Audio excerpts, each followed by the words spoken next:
నాడు అధికారంలో ఉన్నాం కదా అని విచ్చలవిడిగా ప్రజాస్వామ్యాన్ని కూనీ చేస్తూ ఇష్టం వచ్చినట్టు ప్రవర్తించిన వారందరికీ కూడా ఇప్పుడు కాలం చెల్లిందని చెప్పొచ్చు. వాళ్ళు చేసినటువంటి అరాచకాలన్నీ కూడా ఒక్కొక్కటిగా బయటపడటంతో పాటు వాళ్ళ మెడకు కూడా చుట్టుకుంటున్నాయి.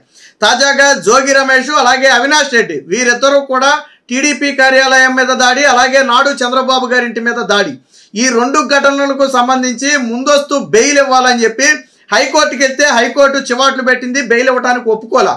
ఇప్పుడు సుప్రీంకోర్టుకి వెళ్తే సుప్రీంకోర్టు కూడా ముందస్తు బెయిల్ ఇవ్వడానికి అయితే ఒప్పుకోలేదు.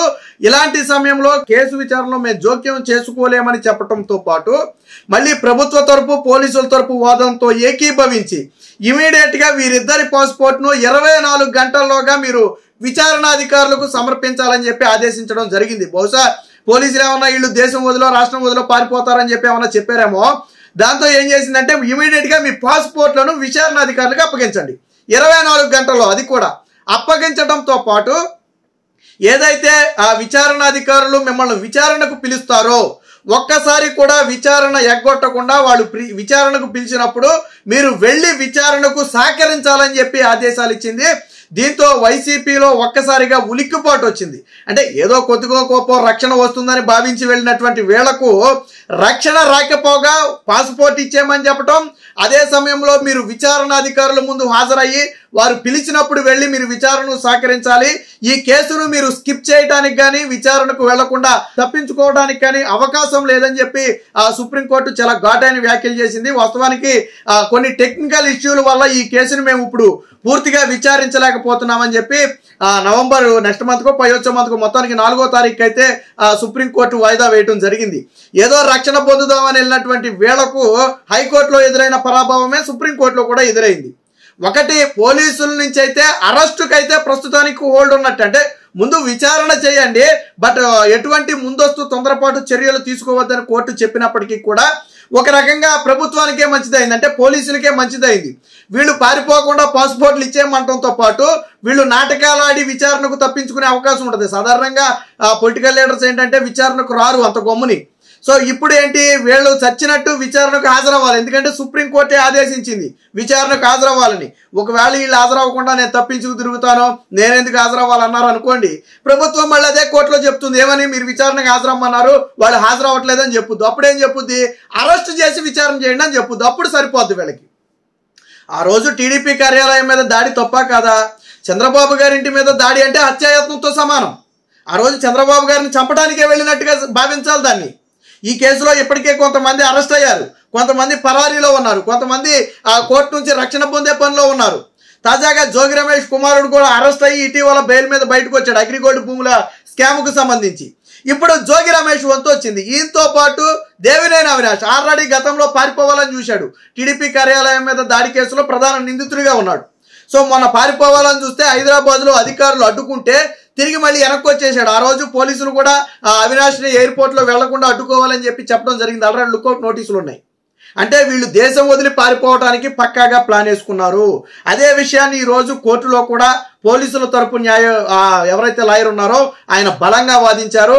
వారి వాదనతో ఈ కోర్టు కూడా ఏకీభవించింది. ఎందుకంటే వీళ్ళు పొలిటీషియన్స్, డబ్బేమీ కొదవఉండదు, విచారణ నుంచి తప్పించుకోవాలంటే ఏ క్షణమైనా ఇమీడియట్గా అప్పటికప్పుడు దేశం వదిలి పారిపోతారు. కాబట్టి కోర్టు కూడా ఏం చెప్పింది, 24 గంటల లోపల మీ పాస్పోర్ట్లు విచారణ అధికారులకు అప్పగించాలి అని చెప్పింది. అంటే దాని అర్థం ఏంటి, మీరు పారిపోయే ప్రమాదం ఉంది కాబట్టి ముందు మీ పాస్పోర్ట్లను విచారణ అధికారుల చేతుల్లో పెట్టండి, ఆ తర్వాత మీ కేసు గురించి మాట్లాడదామని కోర్టు యొక్క ప్రధాన ఉద్దేశం.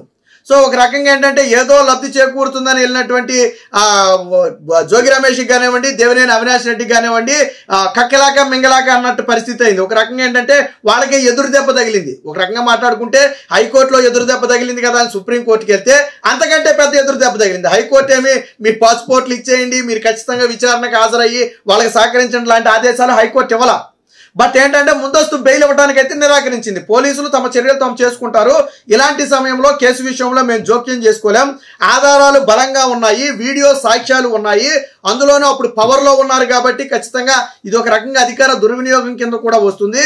కాబట్టి ఇలాంటి సమయంలో మేము జోక్యం చేసుకోలేమని చెప్పి నాడు హైకోర్టు చెప్పడం జరిగింది. ఇప్పుడు సుప్రీంకోర్టు ఏకంగా దానికంటే ఇంకొక ఎక్కువ అక్షంతలే వేసింది, ఎక్కువ మొట్టికాయలే వేసింది. మీ పాస్పోర్ట్ కూడా ఇచ్చేయాలని చెప్పడంతో పాటు మీరు ఖచ్చితంగా విచారణకు హాజరవ్వాలి. రేపు నాకు తెలిసి విచారణ అధికారులు ఈ రోజు కానీ రేపు కానీ ఖచ్చితంగా జోగి రమేష్కి అలాగే దేవినేని అవినాష్కి ఇద్దరికి కూడా నోటీసులు ఇమీడియట్గా ఈ రోజు లేదా రేపట్లో ఇచ్చేస్తారు. ఎందుకంటే ఈ కేసు ఎప్పటి నుంచో సాగుతుంది. వీళ్ళు కోర్టు నుంచి రక్షణ పొందడం కోసం విచారణ నుంచి తప్పించుకుంటున్నారు. కాబట్టి నోటీసులు ఇచ్చి తొందరలోనే వీరిని విచారణ కూడా పిలుస్తారు. చచ్చినట్టు విచారణ కూడా రావాలి.